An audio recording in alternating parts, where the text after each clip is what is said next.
palavra que eu quero falar para vocês hoje, ela fala a história de Neemias.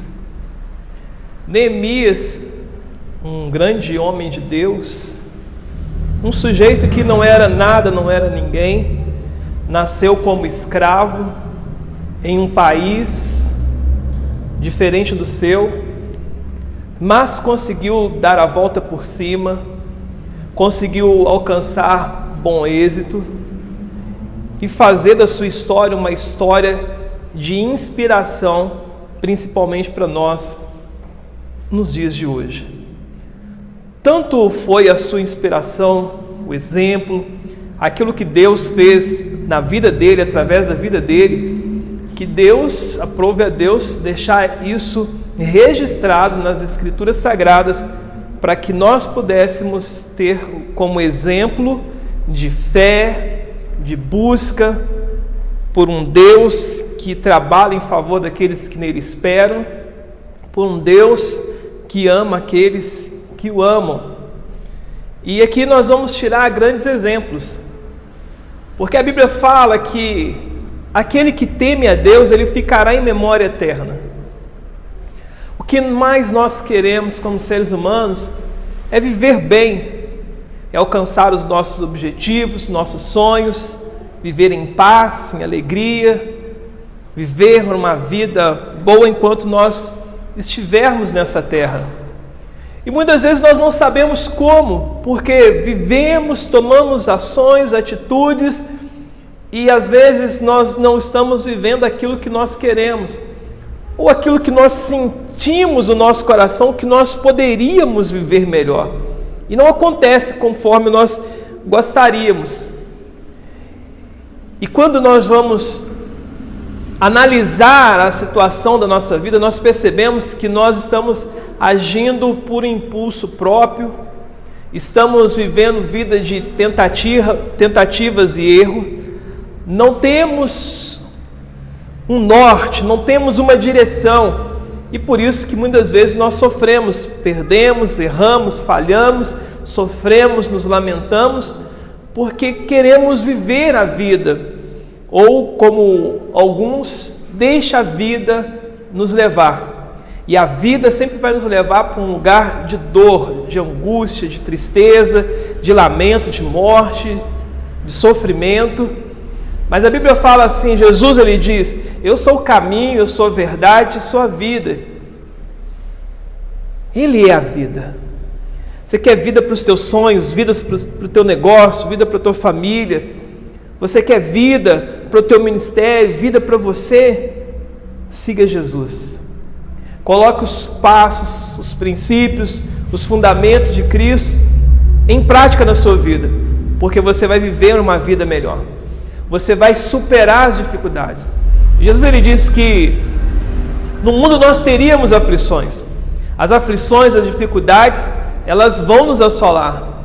Mas ele fala assim, eu venci o mundo. Eu tenho a receita do bolo. Se vocês quiserem fazer o melhor bolo do mundo, eu tenho a receita.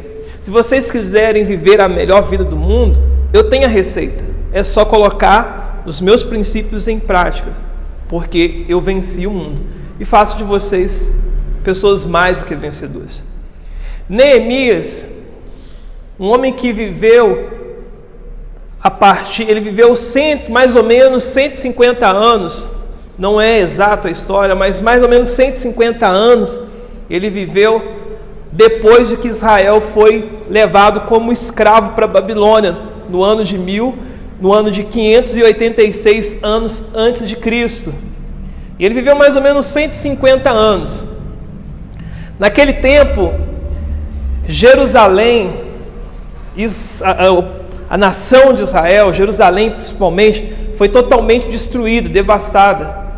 Por que muitas vezes são destruídas, devastadas? Por conta do pecado, por desistir de Deus, fechar as portas para Deus, dar as costas para Deus. Vem o inimigo, entra e assola a nossa cidade. E o que o inimigo quer é que eu e você venhamos a desanimar de colocar os princípios de Deus em prática na nossa vida.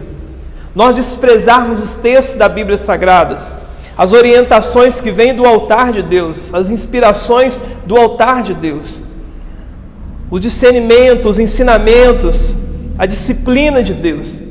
É o que mais o diabo quer. Porque quando nós fazemos isso, viramos as costas para Deus, ele entra, penetra na nossa vida e destrói a nossa vida, devastando a nossa vida.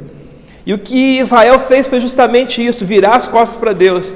E quando eles viraram as costas para Deus, os judeus viraram as costas para Deus, Nabucodonosor, rei da Babilônia, entra em Jerusalém e destrói tudo, devasta tudo. Aquilo que eles amavam, que eles sentiam orgulho, que era o templo de Deus, a casa de Deus, ela devasta, destrói tudo. Porque a bem da verdade, esse aqui é um templo, paredes que nós nos encontramos, nos reunimos, porque nós somos a igreja de Cristo. A presença de Deus, ela está em nós, é no nosso coração, dentro de nós. Isso aqui faz parte de um lugar onde que nós nos ajuntamos para adorar e servir a Ele. Mas a preocupação de Deus não é especificamente com o templo, com as paredes, mas é com o que está no nosso coração, os nossos pensamentos, os nossos sentimentos. E Deus permite que Nabucodonosor entra e devasta tudo, destrói tudo, acaba com tudo, acaba com o orgulho deles, acaba com a soberba deles, de servir um Deus maravilhoso, extraordinário, que trabalhavam para eles em tudo aquilo que eles necessitavam, mas porque eles abandonaram esse Deus, porque eles desprezaram esse Deus, porque eles pararam de colocar em prática os ensinamentos, os fundamentos, os princípios da palavra de Deus, vem o inimigo e tira todo o orgulho deles, a paz dele, a alegria deles, destrói os seus filhos, seus netos, seus bisnetos, são envergonhados, tirados a sua liberdade. Precisamos parar e prestar atenção nisso. O que nós estamos fazendo para benefício da nossa geração, dos nossos descendentes? Como você está se comportando hoje vai influenciar diretamente na vida dos teus descendentes, dos teus filhos, dos teus netos, dos teus bisnetos. A Bíblia fala que Deus, Ele amaldiçoa até a 1000ª geração daqueles que aborrecem, daqueles até a 4ª geração. Deus amaldiçoa até a 4ª geração daqueles que aborrecem a Ele, daqueles que se levantam contra eles. Mas Ele abençoa até a 1000ª geração. Deus quer abençoar até a 1000ª geração, a sua 1000ª geração. Mas para isso depende de você pegar e buscar a Deus, ter um compromisso com Deus, ter um entendimento de Deus e ensinar isso para os seus filhos, para que quando ele crescer ele não desvie desse caminho. E isso não é apenas com palavras, mas é com ações, é com atitude. Você e eu precisamos dar exemplos para os nossos filhos. Precisamos ter uma fé viva, verdadeira, para que eles possam se espelhar em nós, para que eles possam aprender conosco e colocar em prática nas suas vidas e levar isso para os seus filhos e os filhos dos seus filhos.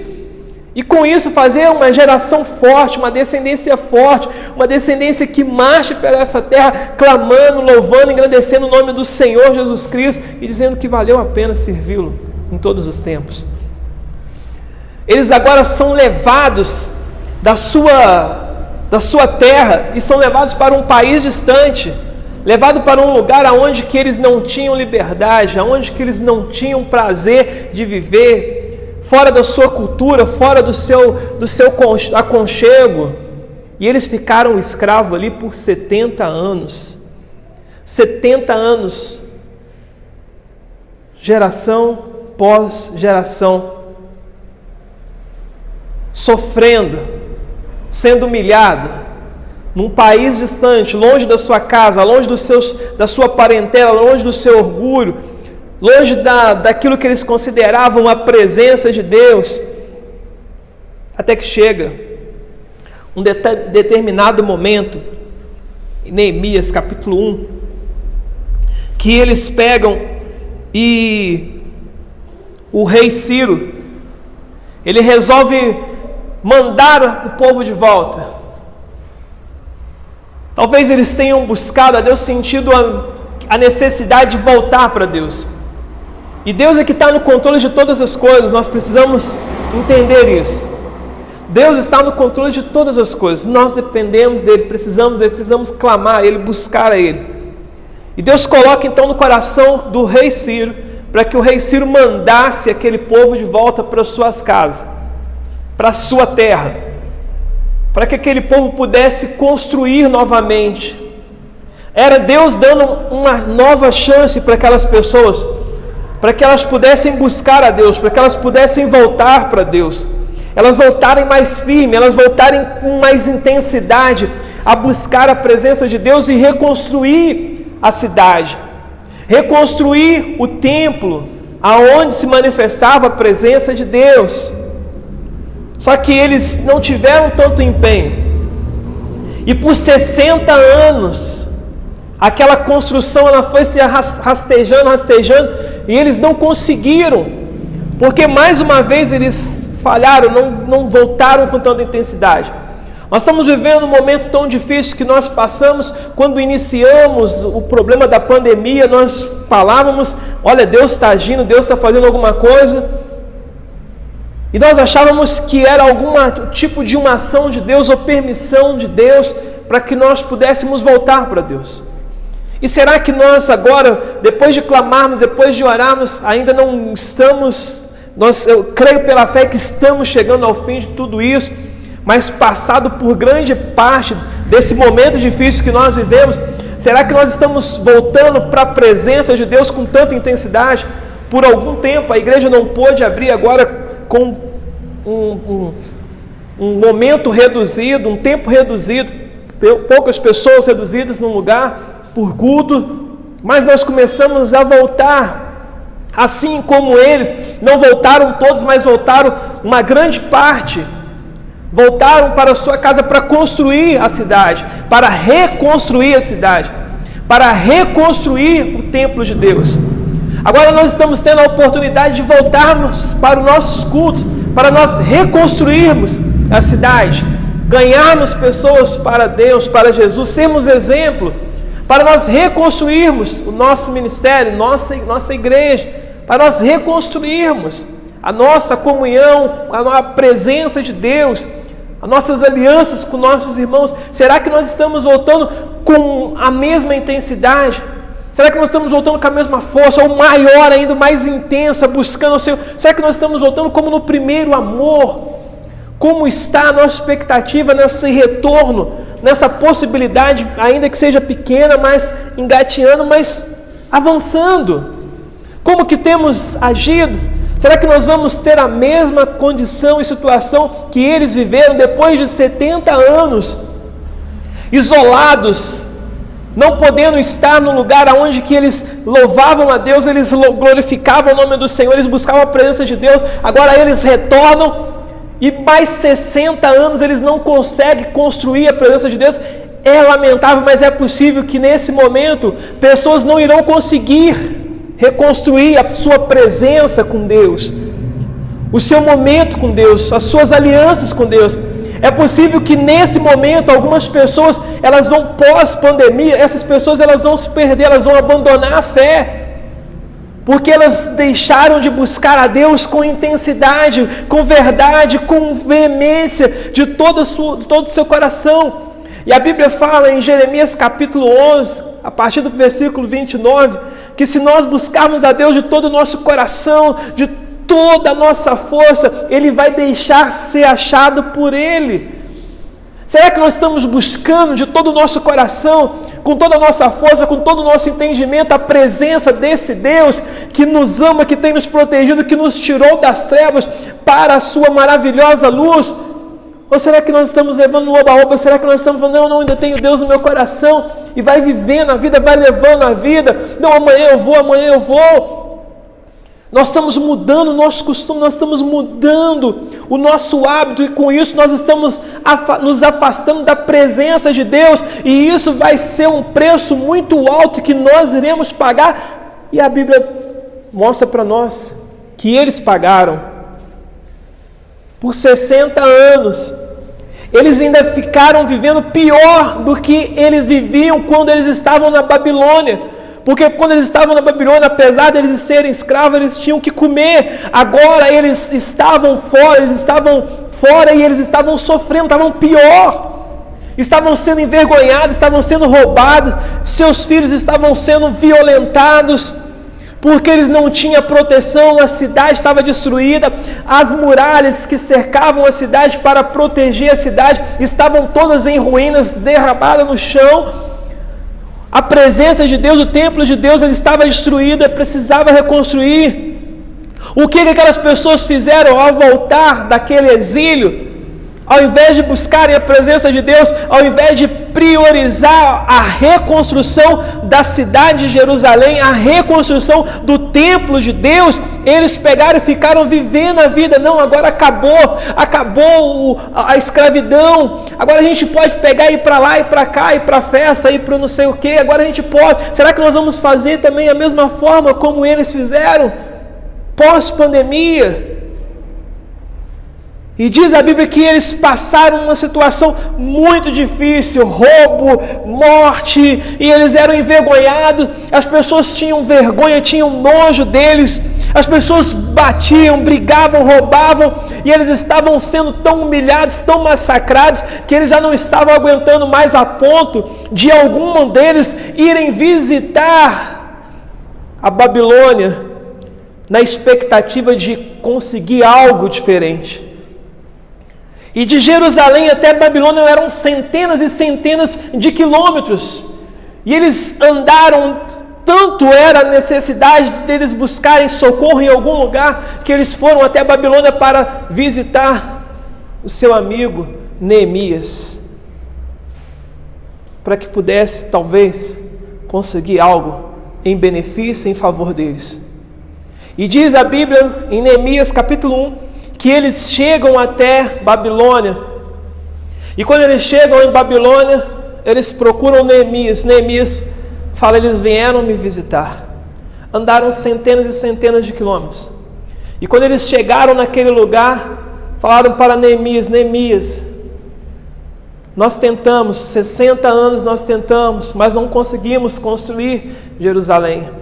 Não conseguimos reconstruir Jerusalém, não conseguimos reconstruir o templo de Deus. E pior, nós estamos sofrendo, nós estamos sendo violentados, nós estamos sendo roubados, nós estamos com vergonha, nós somos um povo envergonhado, nós andamos de cabeça abaixo porque nós somos a perdição, nós somos a escória, nós somos a sujeira, nós somos o resto da sociedade que vive, todo mundo ao nosso lado prospera, simplesmente nós não conseguimos avançar. Nós não conseguimos fluir. E naquele exato momento, aquele jovem, aquele homem chamado Neemias, diz a Bíblia que ele sente uma grande dor por aquela situação. Ele tem misericórdia daquelas pessoas. E no seu íntimo, eu tenho que mudar. Eu tenho que fazer algo pelo meu próximo. Já que eles não conseguem, já que eles não estão conseguindo, já que eles não estão conseguindo avançar, eu preciso fazer algo. Será que você tem parado e tem pensado no seu irmão que não está conseguindo voltar para a presença de Deus? O seu irmão que não está conseguindo buscar a Deus? Será que você tem se importado com ele? Ou você está assim: não, eu estou fazendo a minha parte, eu estou indo, estou buscando e pronto. Sabe o que Neemias ele fez? Ele foi jejuar e orar em favor dos seus. Deus ele nos ama, Deus ele está alegre conosco por nós estarmos na presença dele, por nós estarmos reunidos, buscando e adorando ao seu nome, por termos conseguido superar todos os desafios, as dificuldades que enfrentamos nesses últimos dias, mas ele também está com seu coração doendo, porque tem pessoas lá fora que precisam, que dependem dele. Depende de você e eu, que fomos chamados para anunciar as virtudes daquele que nos chamou das trevas para a sua maravilhosa luz. O coração de Deus está entristecido nesse dia de hoje, porque tem pessoas que estavam antes da pandemia voando, buscando a Ele, nesse momento se encontra enfraquecido e não consegue forças para vir buscar e adorar o Senhor, e Ele está procurando aqueles que falam: Senhor, eis-me aqui, envia-me a mim.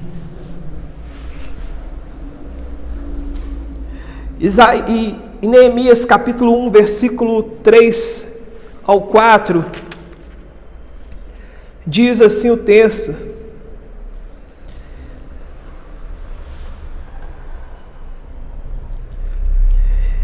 Eles me contaram que aqueles que não tinham morrido e haviam voltado para a província de Judá estavam passando por grandes dificuldades. Contaram também que os estrangeiros que moravam ali por perto os desprezavam. Disseram finalmente que as muralhas de Jerusalém ainda estavam caídas e que os portões que haviam sido queimados ainda não haviam sido consertados.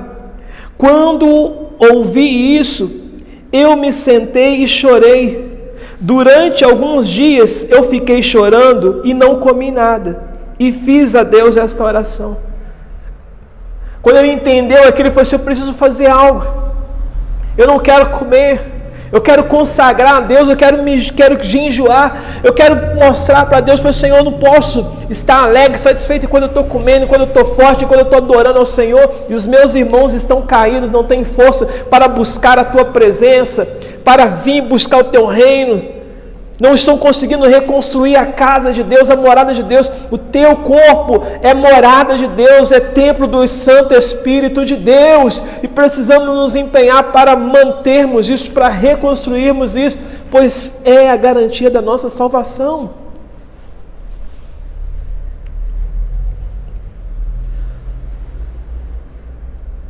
E ele fez oração e ele jejuou. Compaixão de Deus, compaixão pelos perdidos. Quem é você? Que tipo de cristão é você? Que tipo de homem, mulher de Deus é você? É aquele ou aquela que tem compaixão para o seu próximo, que sente a dor, que se coloca, que tem empatia, que se coloca no lugar do seu próximo e busca, pelo menos em Deus, algo para que possa fazer para que essas pessoas elas possam ser salvas, para que elas possam sair dessa situação que elas se encontram fracas. Ele ora e jejua. No versículo 4 ao versículo 9. E eu fiz a Deus essa oração: ó Senhor, Deus dos céus, Tu és grande e nós te tememos. Tu és fiel e guarda a tua aliança com aqueles que te amam e obedecem os teus mandamentos. Olha para mim, ó Deus, e ouve as orações que faço dia e noite em favor dos teus servos, dia e noite, orando em favor do povo de Israel. Eu confesso que nós, o povo de Israel, temos pecado. Os meus antepassados e eu temos pecado. Com os nossos atos temos pecado contra Ti e não temos obedecido aos Teus mandamentos. Quando nós desobedecemos a Deus, quando nós não colocamos os princípios, os fundamentos de Deus em nossas vidas, nós iremos pecar contra Deus. E a Bíblia fala que o pecado ele faz divisão entre nós e o nosso Deus. Esse povo era um povo forte, era um povo aguerrido, era um povo abençoado, era um povo feliz, porque tinham a proteção de Deus. Mas no momento que eles abandonaram a Deus, eles abandonaram os princípios de Deus, eles abandonaram os fundamentos de Deus em suas vidas, eles abandonaram as instruções, as orientações, a disciplina de Deus em sua vida. O inimigo entrou na vida deles e roubou tudo deles, a sua alegria, a sua moral, a sua família, o seu templo onde adoravam a Deus, a sua paz. É isso que você quer para a sua vida? Ou você vai dizer: na minha casa não, na minha vida não, porque eu temo ao Senhor. Você vai dizer como Josué: eu e minha casa serviremos ao Senhor. E enquanto você viver, todos os seus dias serão abençoados. Ele começa a reconhecer: nós pecamos, com os nossos atos temos pecado contra Ti e não temos obedecido aos Teus mandamentos. É por isso que estamos sofrendo. Meu povo perece por falta de conhecimento, porque pessoas não têm se disponibilizado a aprender a Bíblia, aprender os textos, aprender. Você não conhece de Deus porque você não lê, porque você não estuda. O meu povo perece, o meu povo sofre porque falta conhecimento. Como que você quer fazer o certo se você não sabe o que é o certo? Porque você não tem uma direção, você não tem uma orientação, você não tem uma instrução. Você não vai conseguir O pecado entrou no mundo, a nossa intenção, o nosso instinto é fazer aquilo que é errado. É fazer o que é errado. Se nós não tivermos orientação, se nós não tivermos uma direção, se nós não tivermos a instrução, nós vamos pecar contra Deus, nós vamos falhar, nós vamos errar e nós vamos sofrer. E pior, quiçá ser condenado e passar a vida eterna longe de Deus. Isso é o mais triste de tudo. Não temos obedecido às leis que nos disse por meio de Moisés, teu servo. Desprezaram as tuas ações, as tuas atitudes. Quando você está tomando alguma atitude, como que você tem tomado as suas atitudes? Você está lembrando daquilo que Deus te falou? Você está lembrando que você é homem e mulher de Deus e que você não pode agir como o mundo age, porque aquele que é amigo do mundo é inimigo de Deus? Porque a Bíblia fala em Romanos capítulo 12, versículo 2, não vos conformeis com este mundo, com esse estilo de vida, não haja como estilo de vida, como as pessoas que não têm compromisso com Deus, elas agem, mas hajam da forma como eu tenho orientado, aprendeis de mim que sou manso e humilde de coração. Quem é você? Como você tem sido? Cada um tem a vida que merece. Temos desprezado a lei que Moisés nos deu. Lembra agora, arrependimento. Lembra agora do que disse a ele: se você, o povo de Israel, forem infiéis a mim, eu os espalharei entre as nações. Mas se depois disso vocês se voltarem para mim e obedecerem os meus mandamentos, eu os trarei de volta para o lugar aonde escolhi para ali me adorar.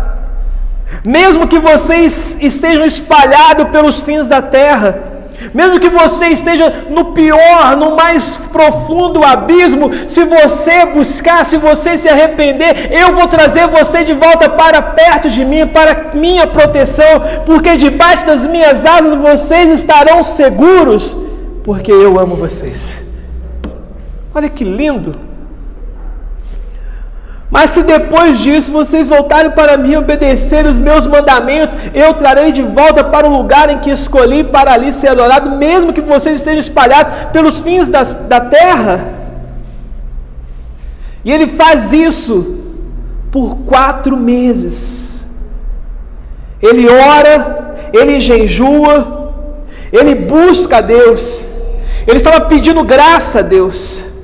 Senhor, estes são os teus servos, o teu povo, tu os livraste do cativeiro com o teu grande poder e com a tua força. Ele está se lembrando que no passado, em momentos adversos, Deus havia protegido, e aquele mesmo Deus que eles tiraram do passado, tiraram do Egito da escravidão, era o mesmo Deus a quem eles estavam servindo, e era o mesmo Deus que podia tirá-los daquele momento difícil que eles estavam vivendo.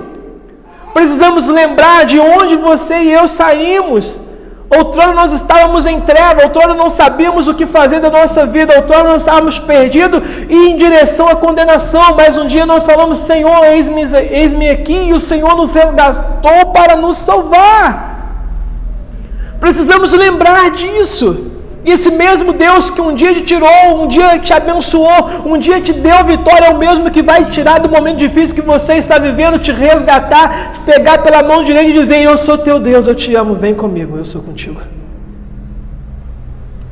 Por 4 meses, ele estava buscando a graça de Deus. Às vezes nós oramos, nem sabemos mais a última vez que nós oramos, que buscamos a Deus. Mas ele era um homem paciente. Aprenda a ser paciente, aprenda a orar, a buscar a Deus, esperar em Deus. Busca no Senhor, porque no momento certo, mais hoje ou mais amanhã, essa semente que você está plantando e regando com jejum e com oração, ela vai florescer, vai dar fruto, porque Deus não é homem para que mintas, e nem filho do homem para que se arrependa. Se Ele prometeu na tua vida, Ele vai cumprir. Ele é fiel, Ele te ama. Ele nos ama. Ele ora e jejua, falou: Senhor, eu quero o favor do Senhor. Eu te peço que o Senhor me dê favor, para no momento em que eu estiver com o rei, me dê uma oportunidade, eu possa fazer algo. Você está orando a Deus para que você possa ser usado, ou você está orando e fala: Senhor, usa o pastor, usa o irmão fulano de tal para que possa resgatar. Não, você tem uma parte fundamental nesse mundo, você foi chamado para boas obras, você não é obra do acaso. Deus vai te usar para libertar vidas, para salvar pessoas. Aquilo que nós podemos fazer junto, eu não conseguirei fazer sozinho. Deus é contigo, nós somos membros de um corpo e Cristo é o cabeça. Deus, Ele vai te usar, vai te abençoar para resgatar a tua família, os teus amigos, familiares, as pessoas que estão sob a tua influência, porque você é escolhido de Deus. Deus, Ele falou para mim e para você: mas vós sois geração eleita, sacerdócio real, uma nação santa, um povo adquirido para anunciar as virtudes daquele que vos chamou das trevas para a sua maravilhosa luz. Ele conta com você, eu e você somos a nação eleita de Deus para mudarmos a situação e a história dessa cidade, para reconstruirmos Jerusalém. Você está orando para que Deus possa te dar graça? É você que vai ser usado por Deus.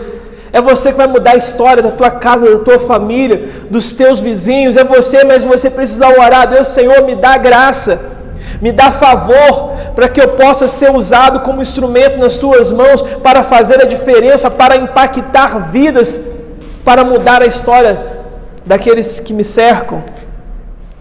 Por 4 meses ele orando, ele jejuando, ele buscando em Deus favor de Deus. Exemplos que nós precisamos tirar e colocarmos em prática na nossa vida. Se nós queremos viver em memória eterna, se nós queremos cumprir o nosso propósito nessa terra, são princípios elementares, fundamentais que nós precisamos colocar em prática na nossa vida. Interceder pelo próximo, porque vai surtir resultado.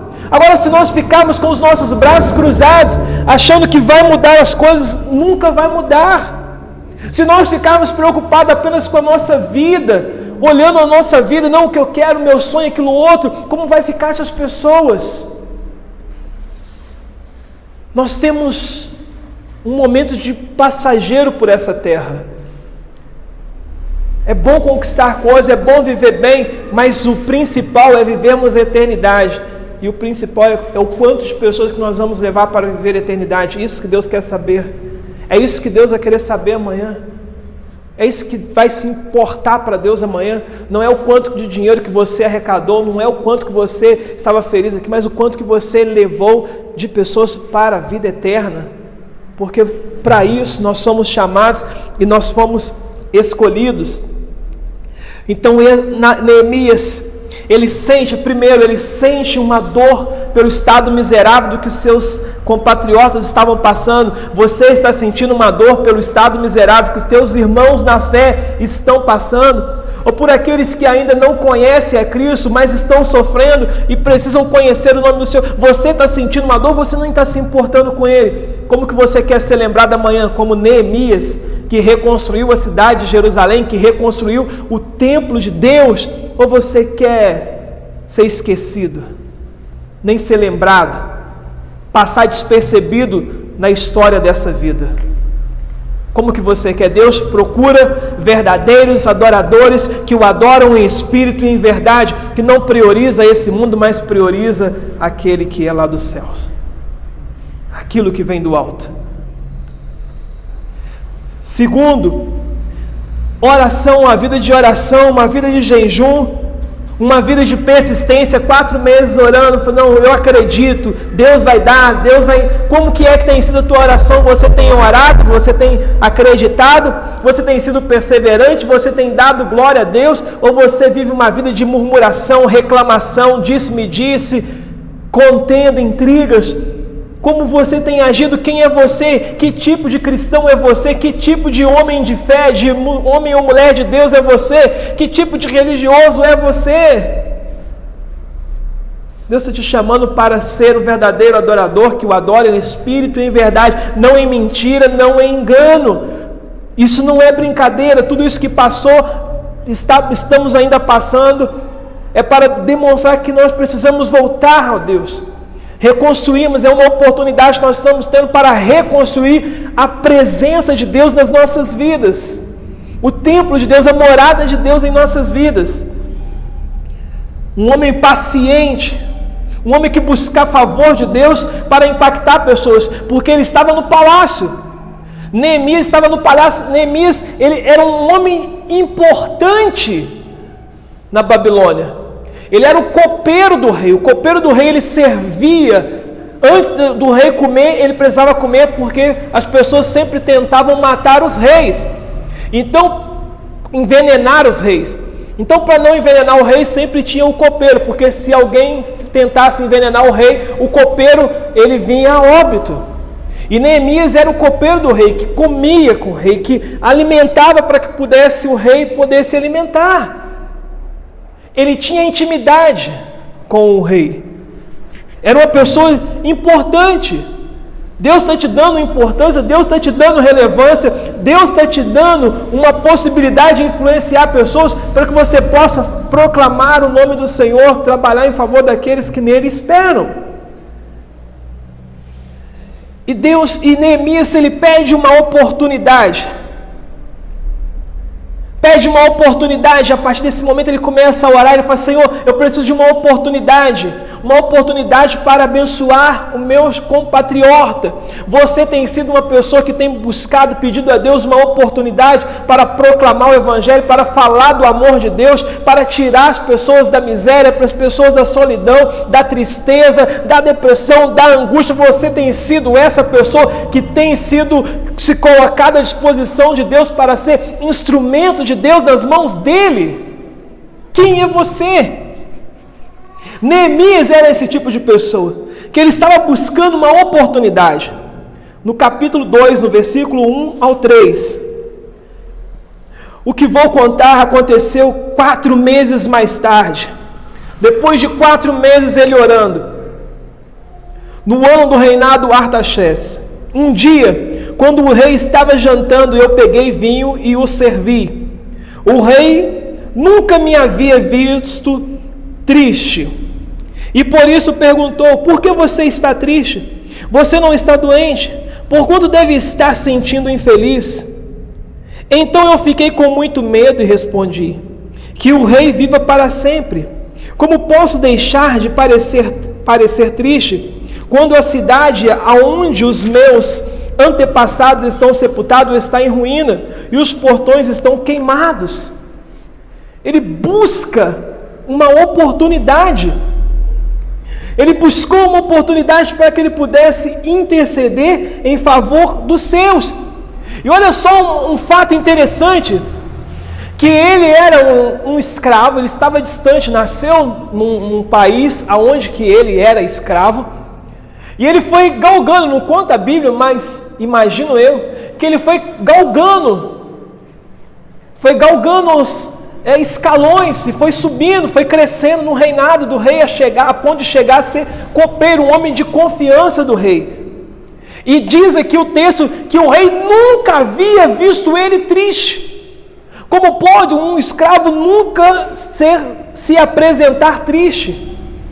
O rei nunca havia visto ele triste, nunca havia visto ele reclamando, ele resmungando. Nós passamos muito menos dificuldades banais e nós reclamamos, ficamos murmurando, falando, xingando, arrumando contenda, intriga, problema desnecessariamente. A ponto de um dia, quando ele estava triste por conta da situação que ele estava vivendo, o rei percebeu e falou assim: Neemias, você nunca esteve triste, eu nunca vi você triste. E hoje eu estou vendo você triste. O que aconteceu?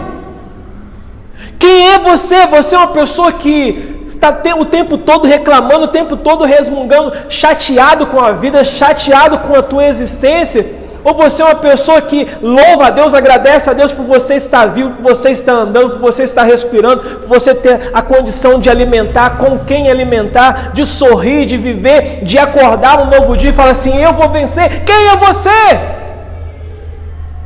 Olha que exemplo que nós temos com esse homem que precisamos aprender e colocar em prática na nossa vida, mesmo ele sendo escravo. Você levanta e acorda, eu vou na cidade vizinha, eu vou para São Paulo, eu vou para não sei aonde, e você vai pela fé.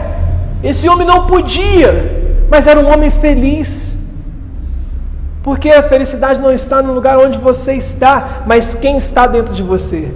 Se Cristo está aí dentro de você, não importa os problemas, não importa as dificuldades, você sabe que você é mais que vencedor. Outra coisa que nós aprendemos com ele é que no momento em que ele teve a oportunidade, ele era um homem que tinha um planejamento. Ele orou, mas tinha tudo planejado na sua mente. Se Deus lhe desse a oportunidade, ele sabia o que apresentar. Você sabe o que você quer da sua vida? Você sabe aonde você quer estar daqui a alguns meses? Aonde você vai chegar? Você sabe o que você quer da sua vida? Quem não tem para onde ir nunca chega a lugar algum. Quem não tem para onde ir, quem não tem um objetivo, qualquer coisa serve. Você está deixando a vida te levar, ela vai te levar para um lugar de fracasso, um lugar de sofrimento. Você está orando a Deus, mas você tem um planejamento, ou se acontecer, eu estou preparado. No momento em que ele pega o rei, Deus dá a oportunidade para ele está com o rei fala assim: Neemias, eu nunca te vi triste, o que você quer, o que está passando? E no mesmo momento, no mesmo instante, ele apresenta para o rei a sua necessidade. Se Deus aparecer para você e mandar um anjo, e falar assim: o que você quer? Você sabe realmente o que você quer? Você tem certeza do que você quer? Você tem uma lista, você tem um planejamento, você tem certeza?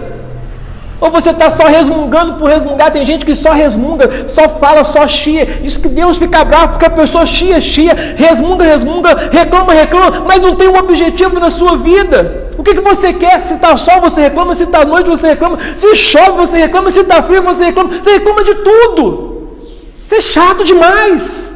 Deus me livre. Não dá assim. Neemias, ele apresenta para Deus. Ele apresenta no momento em que ele tem a oportunidade, ele apresenta. O rei perguntou: o que é que você quer, Neemias? Eu orei ao Deus do céu, e depois disso, o rei disse. Ele apresenta para o rei. E ele fala de forma ousada. Você está com medo de pedir para Deus? Ele falou assim: pede. O que você está precisando? Isso alegra o teu coração? Pede que eu vou te dar. Você está servindo um Deus de coisas impossíveis, um Deus grande, um Deus dono do ouro, dono da prata. Ainda que um momento difícil que você viva, ainda que você acha que você não tem capacidade, mas pode ter certeza que Deus, ele capacita quem ele escolhe. Se você foi escolhido por Deus, se você foi chamado por Deus, Deus, ele vai te honrar, a vitória vai chegar na tua vida e você vai fazer coisas grandes, extraordinárias, para que o nome dele seja glorificado no nome de Jesus. Neemias, ele é ousado e ele pediu, ele apresentou o que ele precisava para Deus. E eu já vou finalizar.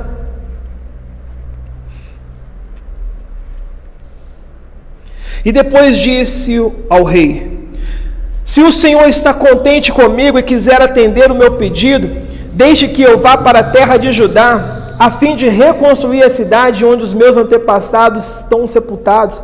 Aí o rei, tendo a rainha sentada ao seu lado, concordou com o meu pedido.